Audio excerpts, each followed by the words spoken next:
Assalamualaikum warahmatullahi wabarakatuh. Brother and sister, hashtag is hashtag. Cara jaga kereta ia sekadar contoh. Namun hari ini kita ada sejenis enjin diesel. Okay, enjin diesel ni digunakan untuk bot nelayan lah. Okay, bot nelayan pakai enjin diesel. Tapi yang ni dipanggil enjin darat, sama macam yang ni. Tapi yang ni dah hampir-hampir ke enjin marine. Okay? Sebab dia ada, yang ni KTA, aku tak tahu KTA berapa ni. 250 ke 450 ke aku tak tahulah. Yang tu bukan bidang aku. Okay? Yang tu bukan. Tapi yang ni bolehlah dipertimbangkan. Namun yang ni ada masalah satu benda. Okay? So nampak ni kat dalam lubang ni. Okay, kat dalam lubang ni kejap.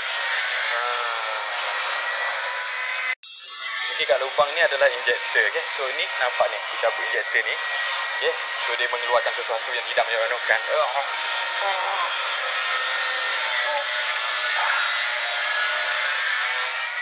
So injektor ni mengeluarkan sesuatu yang tidak menyeronokkan.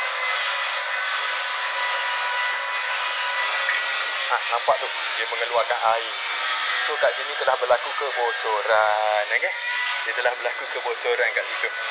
Macam ni, terbang-terbang air. So kita letak balik semua benda ni. Okay? So yang ni kita abaikan lah. Mana kita tak boleh nak pasang, nak buat sebab dia kena angkat head. So kita kena suruh orang lain lah. Jadi selamat bersama kendaraan anda. Pastikan cek ada air tak ada air. Nampak tu, air dah masuk ke mana tu. Gila kau.